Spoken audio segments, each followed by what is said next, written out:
Hi, and thank you for joining me again. My name's Sarah from Fit to Drop and Pilates in Paradise, and I want to go through a little routine with you now to help to really release off these hip flexors and this pelvis area. Now, lots of people experience lower back pain, and lots of that can come from that hip and pelvis area. So postnatally for ladies, so it's an area that I specialise in quite a lot. We kind of stay in that pregnancy pose for quite a bit of time, so hip flexors get tightened, hamstrings get shortened, all of that kind of area. So it's really important that we give a little bit of TLC to this zone and help just release it off and just give it a little bit of flex. And it will stop you from getting kind of that lower back SI joint kind of pain as well. So I'm going to take you through in the next few moments just a nice little routine that's just going to help to release all of this area off. It's not going to be fast, okay, but we're going to really work on the fundamentals of releasing this area. So we're going to come down onto the mat for me, and we're going to come onto the back. Now, the first thing that we're actually going to do is we're going to check, see how tight our pelvis is. So take one leg and cross it over onto the other and straighten that leg, and then just look down, glance down at your leg, see whether or not this hip wants, the opposite hip wants to rise up. See how far away it is from the floor. Now, this is my tight side on the left hand side, so that's not unusual for me to have that gap there. And I also feel a little bit of tightness into my hip flexors as well, which hopefully by the end of this routine will have gone. So let's compare it to the other side. So cross the other leg over, take that leg long and drop it down. Now this side for me, I'm a lot lower. There's no tightness into my hip flexors or anything like that. So it feels a lot more comfortable for me. But we're going to work on this area, as I've said. So first things that we're going to do, we're going to work on stabilizing the SI joint. So bend your knees and place your feet a comfortable distance from the body and place your palms down by your side. Now we're going to imagine that we've got a marble into our navel, into our belly button. And to begin with, we're just going to roll that marble down towards the pubic bone, and then back to the navel, and then towards our chest bone. So up towards our chest, and then back to the navel again, and down towards that pubic bone. So as you can see, my back is arching, and then it's imprinting, and the tailbone slightly lifting, and then back to the center. And again, so down, and then to the center, and then back up towards the chest area. And again, one more time. So take it down. Now, as with anything, whenever you're doing these exercises, if you experience any pain, that is your body's warning signal. So do stop the exercises immediately. You should only ever feel just a little bit of discomfort when you're doing them, as opposed to any pain. Now we're going to take that marble and we're going to take it to 3 o'clock and 9 o'clock. So imagine 12 o'clock's up by your breastbone, 6 o'clock down by the pubic bone. So 3 and 6 to the side. So we're going to roll it to one side, and then over to the other. And again, so over and the other way. So we're rolling that marble now side to side, and really focus on your joints doing the work as opposed to the muscles. So the muscles will move because the joints need muscles to move. So really focus on those doing that work as you go side to side. One more. Then back to center. Now we're going to go on the diagonal. So we're going to push one hip away and then back towards us. So it's kind of in this motion. So away and then back. And again, away and then back. Good, keep it going.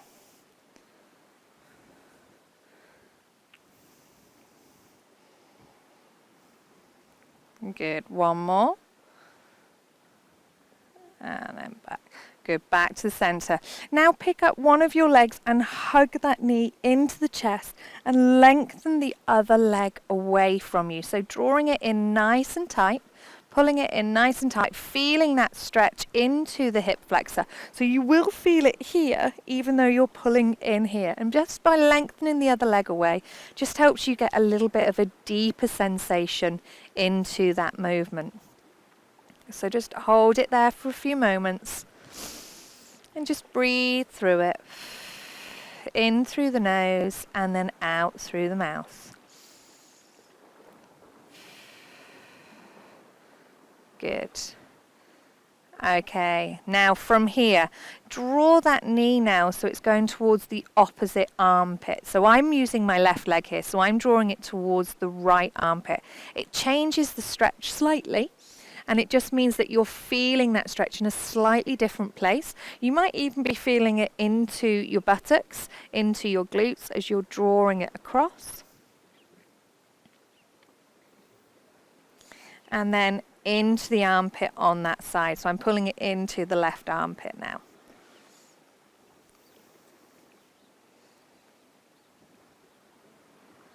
Good. Now bring it back to center. I'm going to keep, this is my left leg, I'm going to keep the right hand on the outside of that left knee.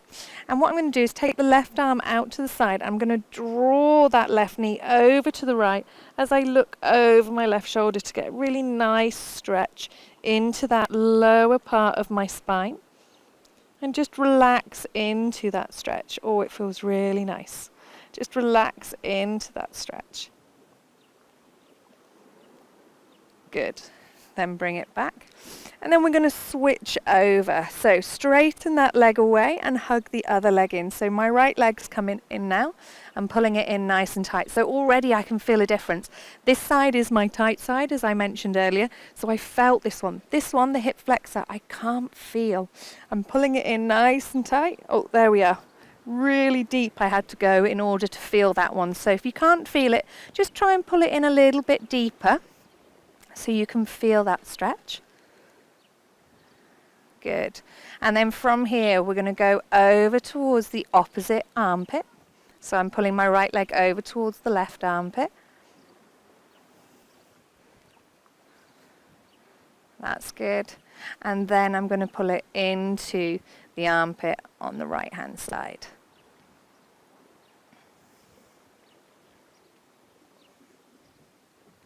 That's nice. Okay, bring it back to the center. So now into the stretch. I'm keeping my left hand onto the right knee. Pull it across over to the left. Take the right arm out to the side. And then look over my right shoulder.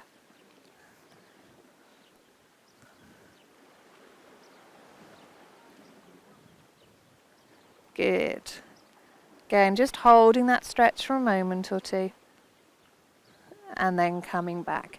Okay, place the feet down, bend both of your knees, hands beside you, and then we're just going to rock up. So we're going to imprint the back, squeeze the glutes. We're just going to come just a small distance away from the floor, and then coming back down and through. So not too high with this one. So just bring it up slightly, and then coming back down, and then arching it through. So again, I'm really thinking about working through that SI joint, through the joints, through the hip, through the pelvis, and then up, and then back down. Good, and one more. Coming up. Now this time I'm going to dip my hips. So I've dropped my left hip, my right hip's raised, and I'm going to roll down on the left side. And then I'm going to come back up through the left side and then switch the hips over and come down on the right and then up and again. Down and through and the other way and up.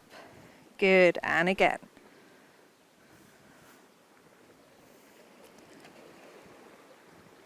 Now I'm going to take this into a circle. So I'm going to drop down on the left, drop the right hip down, lift the left one up, come up through the right, and then over again. So down through the left, drop, and then up. And one more time. Now take it the other way. And again.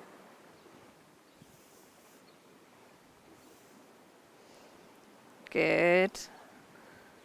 Last one. and then down. Good. Now from here, pick the left leg up and keep it bent at 90 degrees. Place both your hands on the knee. And we're going to push the knee into our hands 100%. We're going to do that for about 5 seconds. 3, 4, 5, and then release. And you'll feel that hip flexor activate. And again, push. And release. One more time. And then push.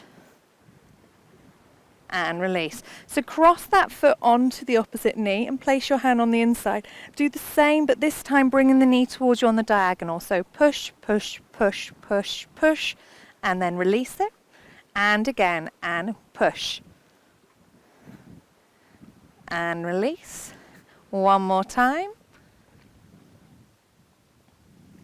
And then release. Good. Place it down. So same on the other side. So bend the right leg up now. Place both hands onto that knee. And then we're going to push towards us. And release. And again.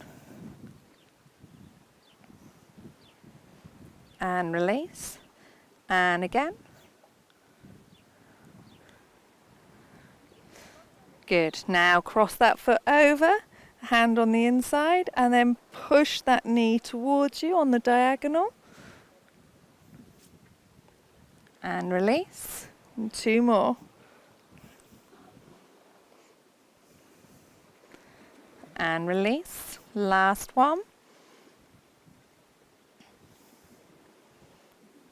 And release. Good work. Okay, let's do that little figure of 4 check that we did right at the start. So cross the foot over, take the leg long, and just allow that to relax out to the side. Now I know for a fact that my leg is a lot lower. I've got no tightness in that hip anymore. I can't feel it at all as it's dropped down towards the ground. And then I'm going to just try it on the other side. So again here, slide the leg away, and that knee is practically on the floor, which is great. So great news for me. Hopefully you're feeling that benefit as well. So remember, hip and pelvis particularly can cause problems into that lower back area. Postnatal ladies, I hope that's been really beneficial for you. And anybody that's kind of suffering with tight hip flexors, maybe you do lots of running. Again, that is a routine that's going to really help you post-run and just help to really release off those hip flexors and stop causing that problem into that lower back. Remember, the hip flexors can cause a slight tilt onto that pelvis, which in turn can cause lots of other problems. So it's really key that you look after that area. So if you've enjoyed this video, you felt the benefit of it, don't forget to give me a thumbs up and subscribe to my channel. There'll be plenty more for you to do on there. Thank you for watching.